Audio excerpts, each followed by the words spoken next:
You're listening to the Career Interrupted podcast. I'm your host, Joy Foster. And today on the podcast, we have Avneet Sachdeva, who is an award-winning public speaker and a wealth mindset coach. She has 18 years of experience of corporate leadership. And today she helps women create and sustain wealth mindfully, which I think is such a perfect topic for our audience. So welcome, Avneet. I'm so glad you're here. We're going to get stuck in right away on the career interruptions. So talk to me. You have had 3 career interruptions. Talk to me about each one of those. Sure. Thank you for having me, Joy. So glad to be part of this because it suits me to the letter T, career interruptions. So let's get going. Okay, so let's start with the first career interruption. At the age of about 22, when we're just building our new career, I decided to move countries. And not just moving from, a few kilometers in one country to the other. I changed from complete east to west. And that was at a time when women alone were not doing it. They were not doing it, and also they could not do it for one reason or the other. So I moved from India to the UK, and I had to rebuild my career. I had to rebuild myself, to understand the new culture I was in. And yes, that took time. But I'm so glad I did it. I'm still here.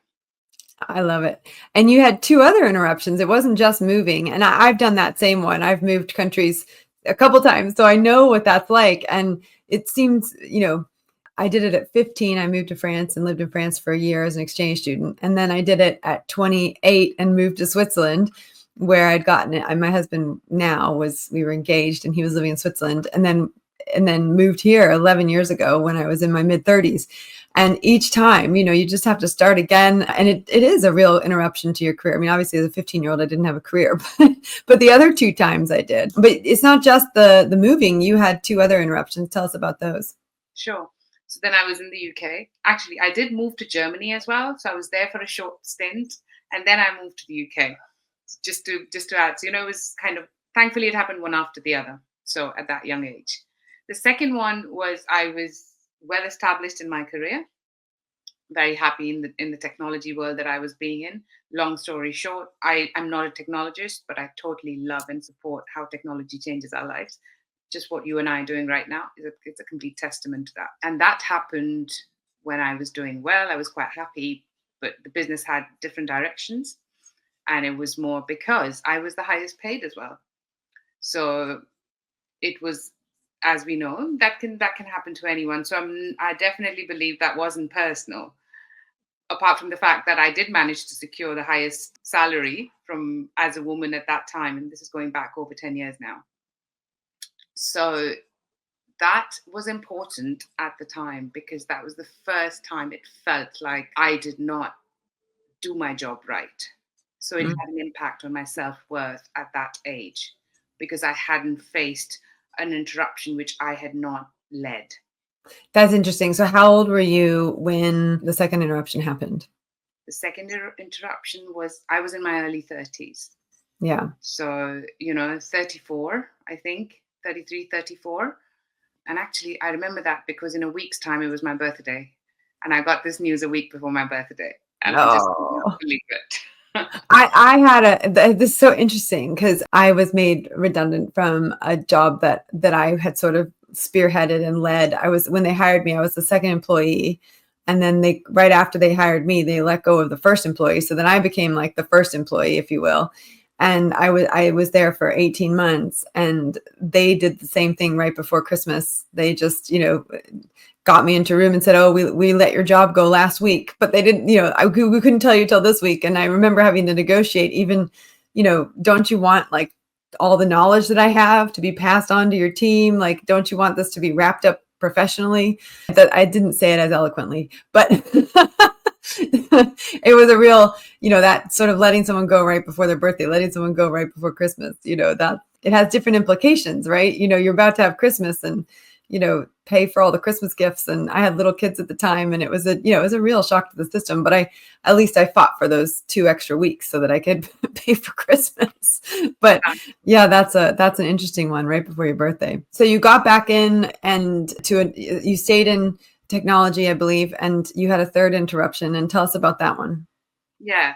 The third interruption, I believe had, now that I look at it, all the interruptions probably had the most impact. Again, I was in technology, and again, I took I took that by the stride, what happened the first time, and I became wise and wiser for my experiences. And this time I knew that I was right at the, where I needed to be. I was to the letter T doing the right by the business and by myself. And this is most impactful because this is where I met with a glass ceiling of expertise versus tenure in a business. And when I said it wasn't personal the first time around, this kind of felt personal. It might not have been, but it definitely felt like it. That's interesting how you describe the glass ceiling. So you got as far as you could go and in that organization. Yes and no. What I mean by glass ceiling is my experience, because I was an outsider, was against tenure in the business from 15, 18 years. So the glass ceiling was my tenure in the business versus somebody's tenure versus my experience in the business. Right, right. So the fact that I was actually trying to align my experience to help that business grow met with resistance from tenure. Yeah, I get it. So people who'd been in the organization 10, 20 years plus. Yeah. That's so interesting. And when that one happened, what was the biggest fear or the biggest doubt you had? Because obviously, you got yourself back in and you worked your way back up, and all of a sudden you find yourself in that same situation where, I mean, it's not the same, but it's in the sense of being let go and having to face starting all over again. What was the fear and the doubt that turned up then? I think the biggest one was that financial stability at that age, when you're past, now don't forget, we are past 40 at that time already. So we know that this is our career, this is where we are heading, we are in a leadership role, we know what we're doing. And the fear was actually the loss and the emotion attached to the loss. I did not realize that I was heading into a time of, where the markets were doing differently in the job world. So that is where the fear did not kick in straight away. I think the sadness did. That's interesting. The sadness of how it went through, and and this one I fought as well. This one I fought. Mm. But like I said, it was a ceiling I could not break. That's really interesting. And I think there's a lot of women who I've interviewed on the podcast with similar stories, and the effect that that has on someone when, it is a ceiling you can't break. It's that there's no way to move forwards in the way that you thought you were going to move forwards. So after the sadness passed, and as you leaned into the next steps, and you mentioned that, at the time the markets weren't great and doing things that so it didn't seem viable to necessarily go back into another role and work through that. What were the fears and doubts then that showed up and surfaced as you're navigating your next move? Well, because I had been in a career I had built from scratch and I had done really well, I always believed that I could do it again. But this time around, things were different. So I was challenged with my own mindset that I actually was going to be working for myself and be an entrepreneur. And for me to build again a whole lifestyle, a whole mindset around it, there was a lot of fear I had to face. My personal fear of how I'm going to operate. And of course, there's a big, we're talking about financial world going 180. So there is the finance plus there's the personal fear. So there was not just one, there were two. And it took me time to understand and start. The good thing is that I was doing something always on the side. I just didn't expect something that I was doing on the side was going to be full term and I was going to take it full on. So tell us what you were doing on the side, because you're a big fan of women having side hustles. So what was your side hustle? Absolutely. So for years, even while all this was happening, I was learning. I was evolving. I was learning about, because I learned how technology works. I remember having a YouTube channel. I remember learning about how we grow our intuition, helping people with that. So I did all that. And I was also learning about financial education. So how we can make our money work harder for us. And that's what nearly did that for a decade on the side, trying to see how I can make some side passive incomes, experience technology. This is what I did. And sooner or later, that whole thing clubbed together. And today I help women so that they can create, they don't rely on their single source of income, and they can actually start doing more with their money. I love that. And what was the biggest surprise that came out of everything? It has brought a side of me which makes me, and don't get me wrong, I really absolutely love my career. I love what I did there, and I enjoyed it totally in spite of all the ups and downs. People helped me becoming who I was at the time and who I am today. But the person in me, I didn't discover the entrepreneur, the self-employment aspect of me was so strong. The fact that I could build I could still get up at 6 o'clock in the morning without having to go to London to get into an office. Between you and me, I absolutely hated it. That is why I discovered this part of me that makes me very happy. Don't get me wrong, it is a challenge. It's a challenge to develop, to get to where you want to get to. The first few years is much more challenging. As I understand, it takes planning. It takes a lot of determination and resilience. So the whole resilience that you faced in one let go, second let go, this is all put together times a few hundred. So, and no preparation. Yeah, because actually as a business owner, you got to get used to rejection, right? In a job, it's keeping the job, not being made redundant, not being let go. But actually as a business owner, you have to hear people say no over and over and over again until someone says yes. I had someone who we have a business masterclass, and she was watching the business masterclass, and there's a place for you to put in questions. And she said, I don't know what I'm doing wrong. I've put 3 proposals out and I've had 3 rejections. And I said, you're not doing anything wrong. You just haven't put enough proposals out. At the end of the day, probably one of the most rejection filled jobs you can ever do is become an entrepreneur, because most people will say no to you. Around 97% will say no to you. And, so really until you've had 10 conversations, you can't really, and that's what I said to her. I said, you have to put at least 10 proposals out to say that there's a problem. You just haven't found the right customers yet. And I have another student in our business course that I coach and mentor, and she had the same sort of thing where she was saying to me, I just don't understand, why I'm not getting the sale. She's like, I can sell the smaller cost services, but I can't sell the one that I really want to sell. It's just, it's out of people's price range. And I said, well, no, it's not out of everybody's price range. It's in somebody's price range. You just haven't found them yet. And I said, it's a numbers game. And so I said, put together a spreadsheet with all the people you've proposed to and all the, the answers, yes or no. And you'll see that you haven't asked enough people. You haven't pitched enough people. And she looked at it, and that gave her confidence. And then her very next call, she ended up getting a full pay sale at the price she wanted. But it's a numbers game, this business of entrepreneurship, and most people don't understand that. And you do have to have, I think it's tougher in that sense, than that amount of rejections that you have to face, because it's a sales job. And most people in a corporate role are not in a sales position. They're a piece of the puzzle rather than actually being the one driving the sales. So that's really interesting. So tell me about the core lesson that you took away from this whole experience. I know it wasn't a pleasant experience. I know that there was a lot of sadness and grief involved, as you said, but there were some lessons learned. And what would you say was the greatest lesson learned?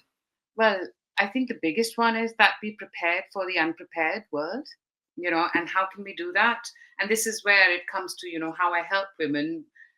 If you have that empowerment, so I say financial empowerment, and I describe what financial empowerment is, because just having money in the bank can stop coming, can disappear, because we're living in a world where it can happen. Hacking is of real world.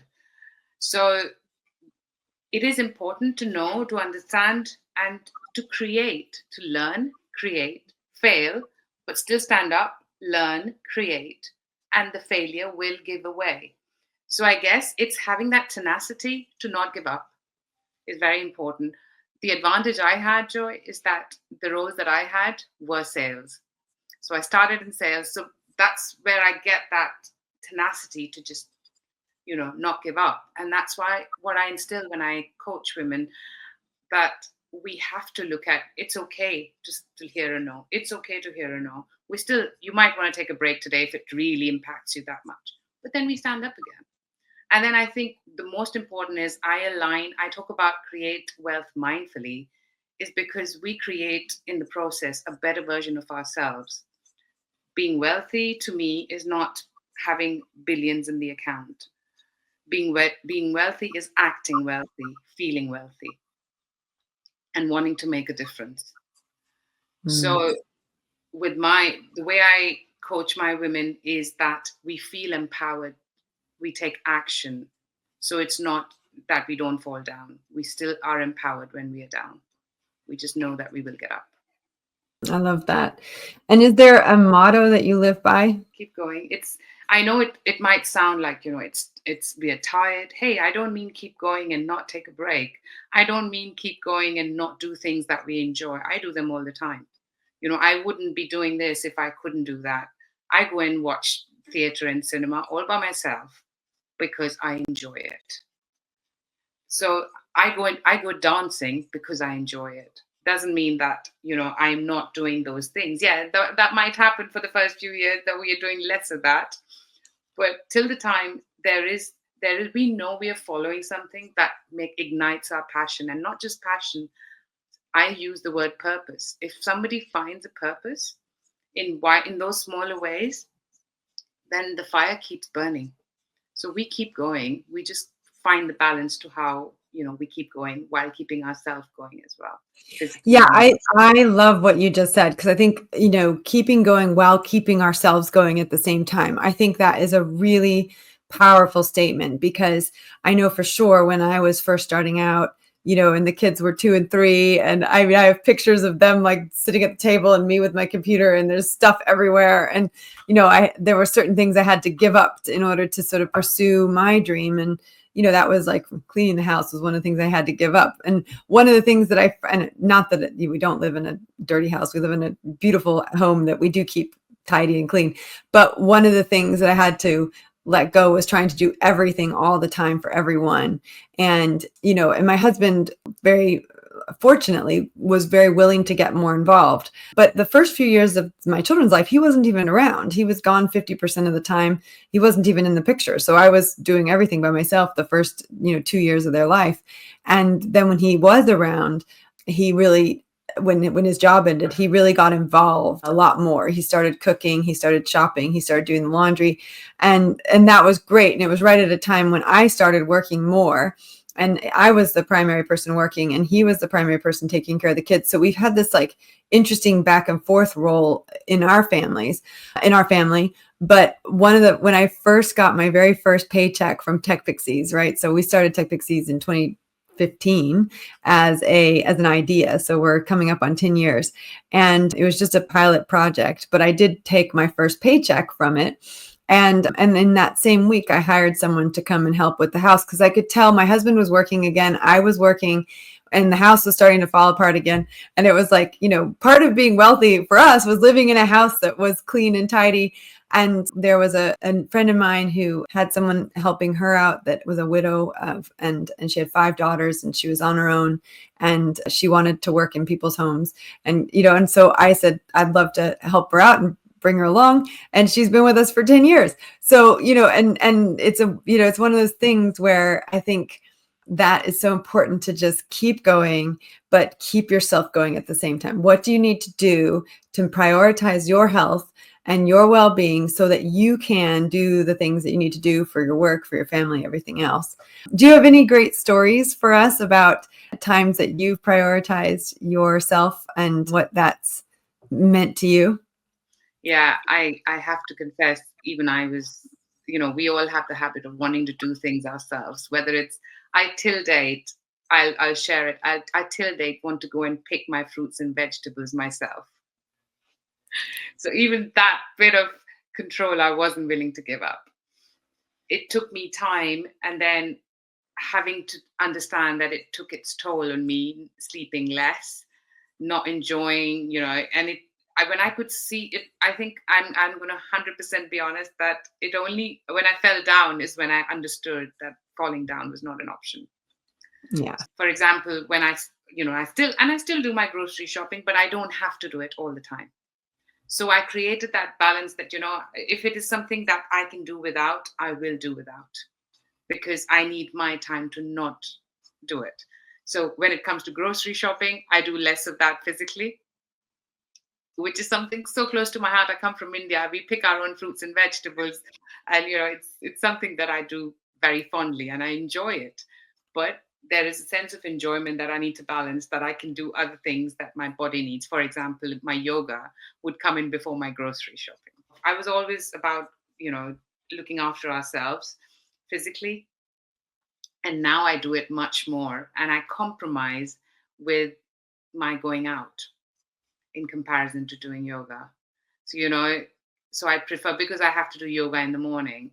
For example, when I started doing yoga, I was still kind of going out, networking, doing things.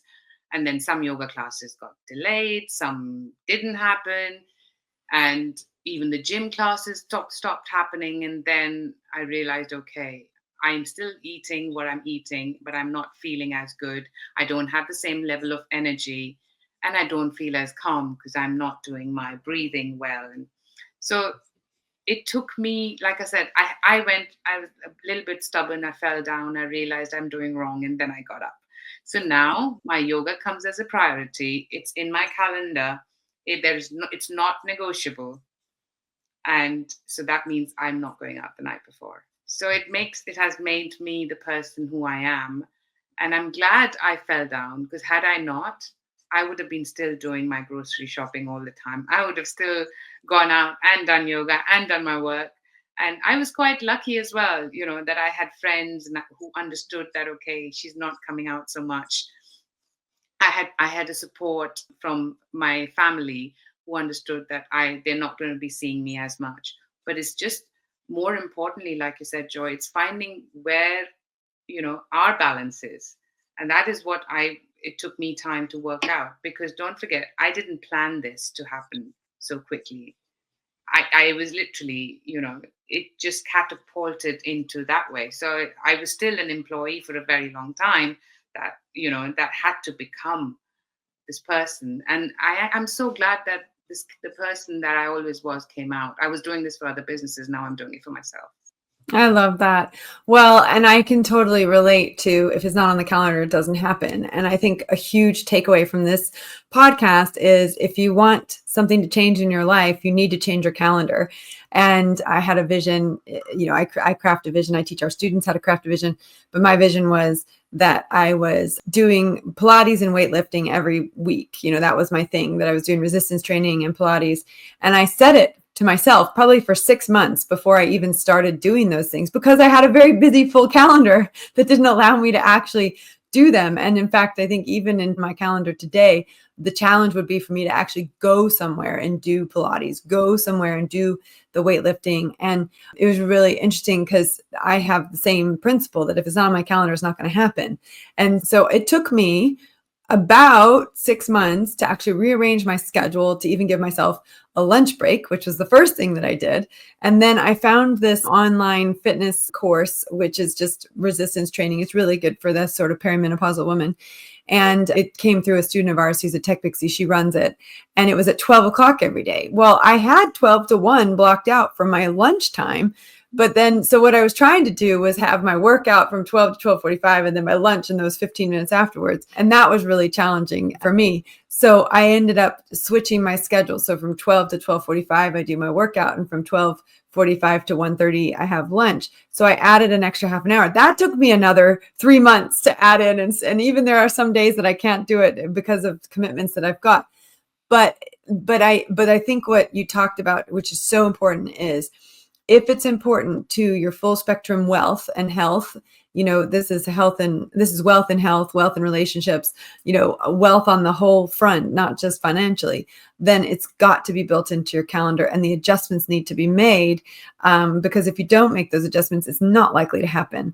And, I will say what's quite nice is that if I miss my weightlifting, I've got Pilates as my backup, and they sort of work with each other. And last week I only made one of my resistance training sessions, but I made 3 Pilates sessions. And it was like, I still felt like I won the week, because I managed to do, 4 workouts and 2 dog walks, big dog walks. I mean, I walk the dog every day, but it was like 2 big ones.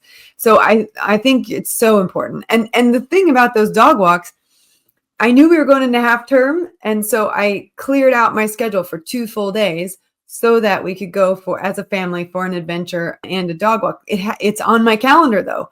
So I think that's a really great takeaway for people. Do you have any other takeaways for people who want to live that full wealth life? Before I do that, just to add, absolutely agreed. So I do the same thing with I go to the gym for weight training, and I find time, even that means the day I'm going during the weekdays, I get up at 5.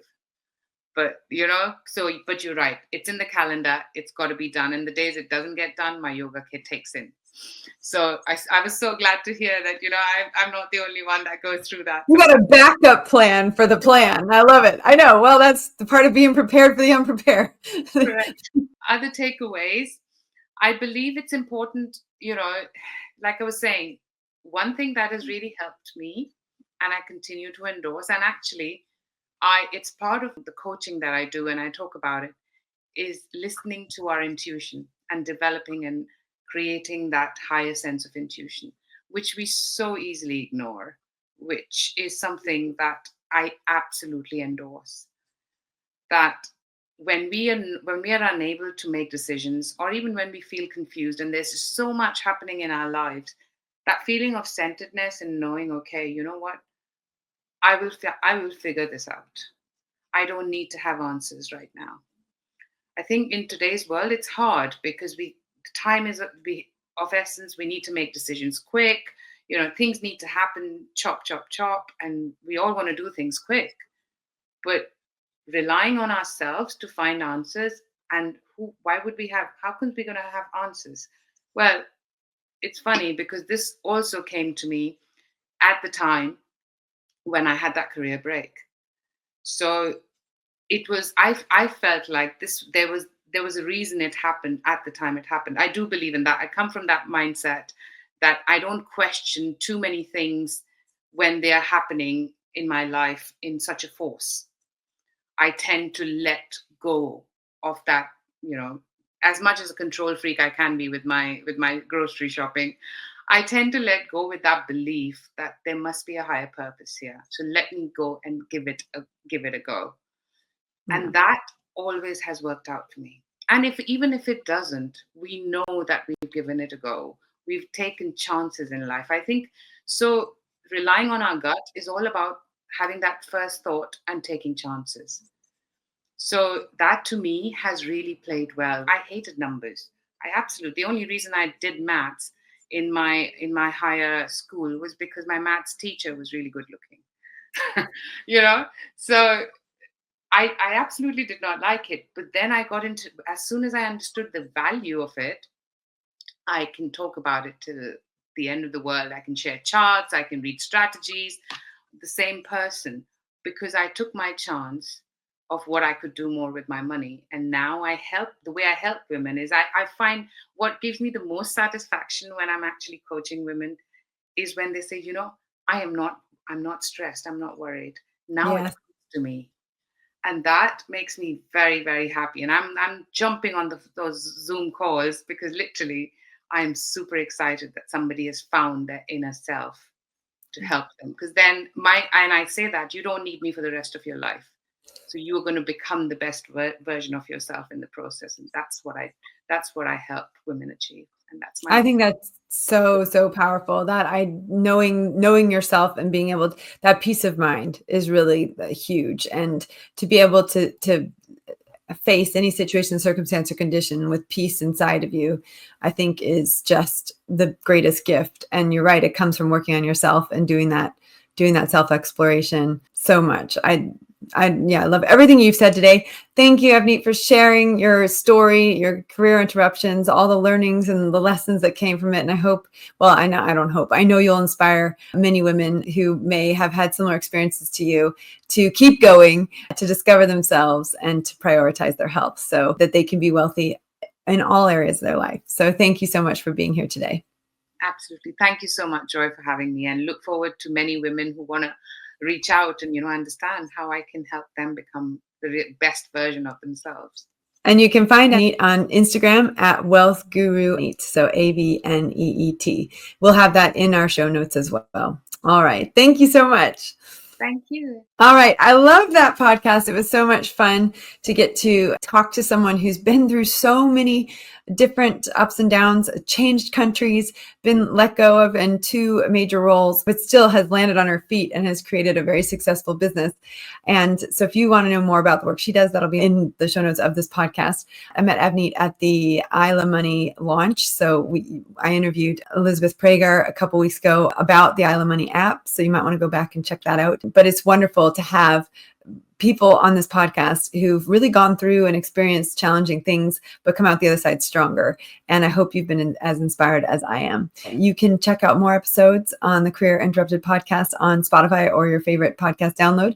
And of course, if you go to techpixies.com, you can also watch and listen to other episodes. Have a great day, and we'll catch you next week with a new episode. Bye for now.